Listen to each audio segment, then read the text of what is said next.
Congressman, welcome back to the program here. ERCOT CEO now says by the end of the decade, Texas is going to essentially need twice as much electricity as we use now. Can Texas generate that in the next 6 years, or can it get citizens to not use as much in that time? Look, we need so much more electricity than we have today. And Texans saw that clearly during Winter Storm Uri. And I hope that we don't experience blackouts this summer. The best way, the one bill that could have prevented 80% of the blackouts that Texans suffered during Winter Storm Uri was my Connect to the Grid Act. The MIT just put together and released a study showing that this one measure, connecting Texas to the national grids, would have had an enormous impact. So, of course, we need new power plants. Of course, we need to weatherize and improve our existing grid. But by doing just one thing, connecting our infrastructure to the rest of the country's infrastructure would solve an enormous part of the problem. That MIT study was obviously a big boost to this piece of legislation, though. It was introduced, I believe, in February is when you originally introduced it. The last we talked to you there. Obviously, the wheels of government move slow, but how are you working across the aisle to make this happen? Because there is pushback, as you well know, from the other side. This is a common sense measure. Economically, it's common sense for us to avoid blackouts. It makes sense for us to be able to pull power in times of high demand and sell power when other folks need it. And so I think the economics of this will hopefully bring the two sides of the aisle together. But right now, we're immediately already working with the Biden administration to deliver for Texas. We have, of course, a Democratic White House that gets it that Texas has an unreliable power grid right now. And so we are delivering tens of millions of dollars to the Texas electrical grid. In fact, recently we announced alongside the Biden administration a over $500 million investment in Texas's electrical grid to strengthen the grid that we have, to install batteries, and to continue to work on these electric grid issues. I hope that those big money interests that made billions of dollars during the winter storm, I hope we can defeat them politically. But if we're not able to, then we'll just work directly with the Biden White House to make sure that everyday Texans have AC that they need in these extremely hot summers and the heat and protection that they need in harsh winters too. But at some point, don't you need to work across the aisle to convince the other side that, listen, this benefits the entire state economy and benefits everyone? It's a money saver. I pointed out how this MIT study showed that we could have prevented 80% of the blackouts with the Connect the Grid Act. That should convince everybody on its own. But if it doesn't, there have been folks that say, well, one of the problems here is that it's going to cost us money to connect the grid, to build those wires between the Texas grid and the national grid. But what this study proved is that it is going to save us millions and millions of dollars. And everybody knows making a small investment, for example, fixing a leak in your roof, it may cost you a little bit of money to go fix that leak, but it's going to save you tons of money in the long run to fix something that's broken rather than to leave it leaky. Congressman, is there anything you would be willing to compromise on to get Republicans to sign on to this?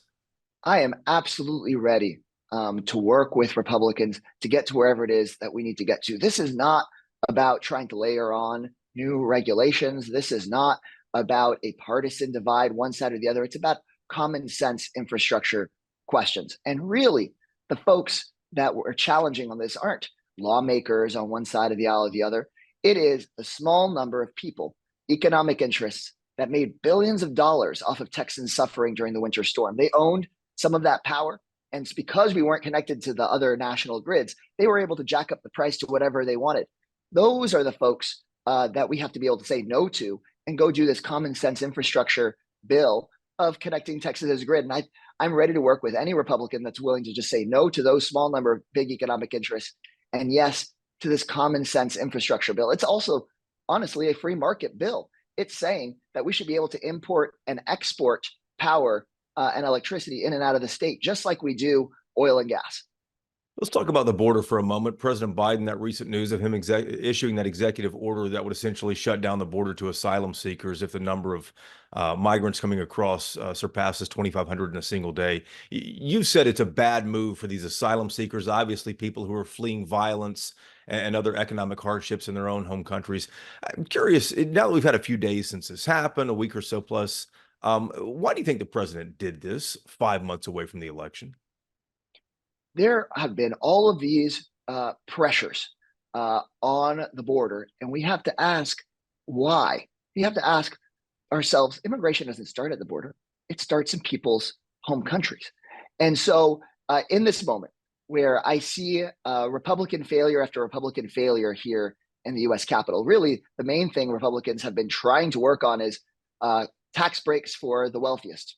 And to make it sure that that's not the main thing in the news, what Republican officials have been focusing on is poor folks and desperate people at the border. And they keep on trying to blame that on President Biden. So President Biden is trying to be responsive to what is being talked about and to address the strain on our border resources. But this executive order isn't actually going to fix that problem because immigration doesn't start at the border. It starts with people getting pushed out of their countries. And so I am drafting up legislation to address forced migration because so many people that are showing up to the border aren't necessarily from Mexico. It's people coming from places like Venezuela, Sure. where the United States' failed policies are actually contributing to desperation and poverty in Venezuela. Actually, we are contributing as a country and as a government with failed policies in Cuba that are pushing out record numbers of people from that country. So let's change our US policies first. And that may actually reduce the forced migration to the border, which is what I think folks in Texas want. They want a legal and orderly and safe system, and they want folks to not be pushed out of their home countries unnecessarily. What kind of details would this legislation include? Because Congress has kind of tried this in the past, sending hundreds of millions of dollars to these countries trying to stabilize them, and that hasn't worked in the past. What are you thinking about? There are things we can do to reduce forced migration without spending a penny. So, for example, we have an embargo on Cuba that actually costs the United States money, and it starves and people in Cuba and increases poverty there. Why do we have that embargo? It's been a failed policy for decades. Also, if we want to address issues of violence in Latin America, we can end the illegal trading and export of US guns into Mexico and throughout Latin America. When we recently had a meeting with the Mexican government, the very first thing they brought up about Texas is that the majority of the guns that they confiscate from the cartels come from the United States and overwhelmingly from places like Texas. We should tighten that up because it is oftentimes our own guns and our own policies that are contributing to some of this violence and desperation. We can actually address some of these issues without spending a dollar. How do you tighten that up, though? The guns, I mean, they're just not like being driven directly across. A lot of, most of them are all being smuggled in. And then as far as the Cuba embargo goes, that's traced back, as you know, to one of the great Democratic presidents, John F. Kennedy. Let's address them separately. First, the guns. Um, this is an issue that we can clearly do so much about.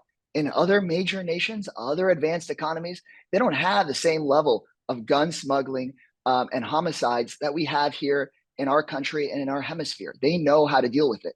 For example, President Trump moved over the regulation of international gun trafficking over to the Commerce Department. That is not really the place that this should be held in. We should go back to making sure the State Department is actually addressing this issue. Another issue that we found is oftentimes these guns are purchased by straw purchasers at things like gun shows where they can get around background checks. President Biden finally tried to close that background check loophole. He's being sued by Ken Paxton in Texas, who is trying to reopen that loophole. Let's stop having these policies that Republicans push to open up loopholes that are utilized by the cartels. If we actually make sure that it has to be responsible gun owners that get access to these guns, it will be way harder for the cartels to get their hands on them. Second, to your issue on Cuba, I understand that decades ago, Republicans and Democrats were trying to get policy change in Cuba. It has not worked. What we should be able to look back 50 and 60 years and say, if something hasn't been working for 50 and 60 years, we should try something different, like engagement, like making sure that US producers of food can sell their food to grocery stores in Cuba. It just doesn't make any good sense for us to continue to try to strangle the economies of some of these Latin American countries. Instead, we should be supporting democracy there while supporting the everyday people there. And so we should be changing our policy in places like Cuba and Venezuela to make sure that we aren't driving poverty and instability in those countries. And Congressman, when do you anticipate filing legislation that might detail this? There's only a few weeks left here of legislative sessions in this Congress, and so it'll be upcoming. Congressman, good to see you as always. Thank you for the time. Thank you so much.